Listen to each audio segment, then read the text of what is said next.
Okay, grab a nice coffee. That's what I got. Today, this is part 3 of Relearning Angular. I named it this because I have forgotten Angular since last learning it. I thought it would be a great idea to start a series where we go over all the basics and just, work on things in Angular and then hopefully get into some more advanced stuff in the future and become pros at the very end. And that's the hope, at least. I'm not an expert at Angular whatsoever, so me and you, we might be on the same level, and maybe we can teach each other in the end and both benefit from this. If that sounds cool, feel free to subscribe. That way you don't miss any of these videos in the future. And if you haven't followed along since the beginning, feel free to go to the beginning of the playlist and check out these videos and follow along on your own.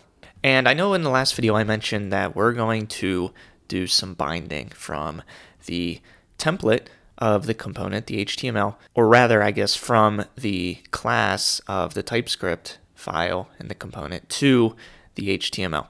But I guess I misspoke. I didn't mean binding per se. That'll come up later. I meant text interpolation. That's what Angular calls it on the Angular website. And if that sounds fancy and scary, it isn't. It just means we're going to place some text somewhere. Right, we're grabbing it from some source. In our case, it's going to be the class and the component, and we're going to put it in the template or the HTML document of that component. And you're wondering probably why I have a cat tab. We'll see why that is here in a second. There's some things I want to do in this video with text interpolation. See, I can't even pronounce it correctly. And let's just hop into it. So where we left off, I got to bring the command line back up. So we're using VS Code as always. Highly recommend it. And let's cd into our project. Actually, I think I'm in on my project. Okay, so we don't need to cd. We're going to ng serve, and you could have guessed it, -o to open this up. And I don't know if I ever mentioned this before, my last two videos. I definitely should have. But let's say you want to stop this app from running once it's served up and compiled and served. And we'll show how to kill it once it's finished. While this is compiling, let's go and open up our app folder again. And here's our test component. There was our test component. Here's our test component that we created in the last video. We just added some basic HTML, just a paragraph, it looks like, to this. And we placed it at the bottom of the app component. Here's the tag for that component right here. Whoops. Okay, so just so you know, now that it's compiled, if I hit Control-C, it'll kill this application from being served, and we'll have to run this again to recompile and reserve it. I just wanted to show you, I should have done it like I said in the last two videos, but Control-C will kill the application. Okay, so now that that has recompiled, let's go ahead and go back to our test component.typescript, and we're going to look inside of our test component class. I'm going to get rid of this implements on init. We're not going to talk about that in this video, and we can actually remove it now from the import statement because we no longer need it, and remove the method as well. And actually, I'm also going to remove the constructor. It's going to be just a blank class for now. And let's say I have a property in here, and I'm going to call it name, and that's going to equal Mary.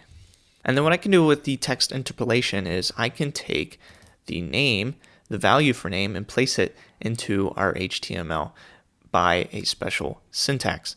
So if I go to the test component HTML, instead of whatever I have in this paragraph, I can say hi, comma, my name is, and then we can place in that name. And so to put the value of that property in this HTML, the syntax for this is to open and to close curly braces, and then the name of the property. In our case, it's going to be name.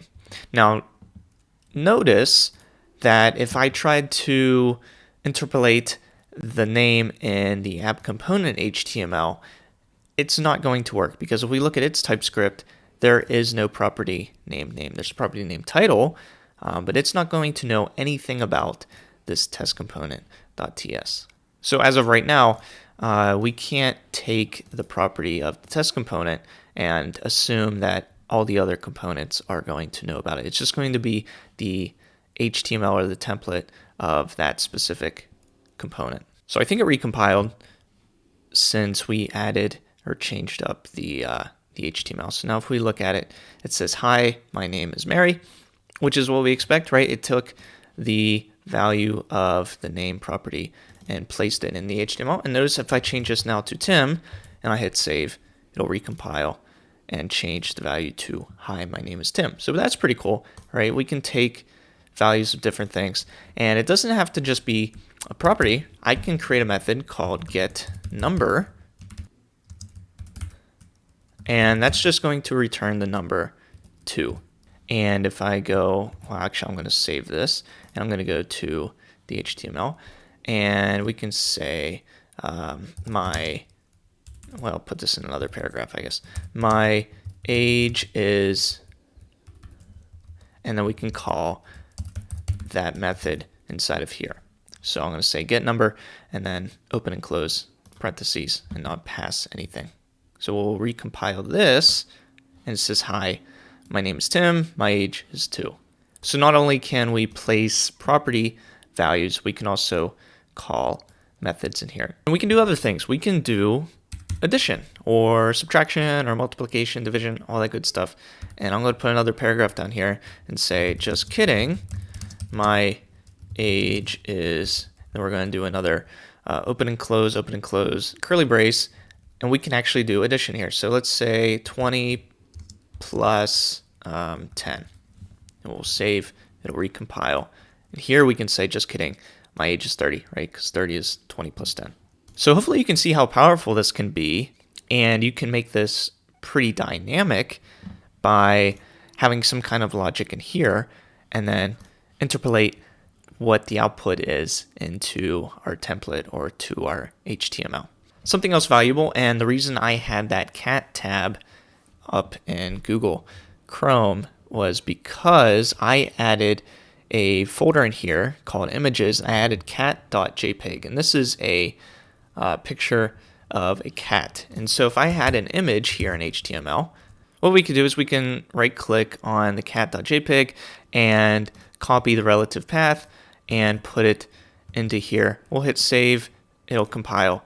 Okay, so that relative path was messed up, but here is the path from the current component. It's in the assets, in the images, and then it's cat.jpg. And if we look, here's the picture of the cat now. But what if I wanted this to also be dynamic? What if I wanted the path to be a property in our TypeScript or in our class, and then just bind the source with the same way we did with name and calling this method or doing this? So what I can do is I went ahead and I cut that path.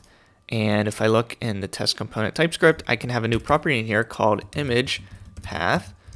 And let's just place that right here. And now let's take image path, go back to our HTML, and interpolate that value into the source.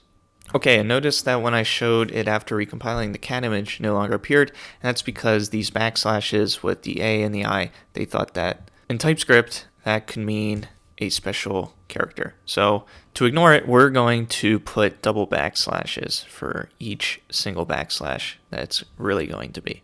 And that way it'll ignore the \C, the \I, and the \A. So now if we go ahead and recompile, which I did, the cat image is now back. Cool, so that was text interpolation in a nutshell in Angular. We showed how to get the value of a property into the HTML. We showed calling a method. We showed some basic arithmetic. We also showed how to link a path with the text interpolation. So all of this pretty powerful, and thanks for watching, guys. Really appreciate it. Hope to see you in the next video.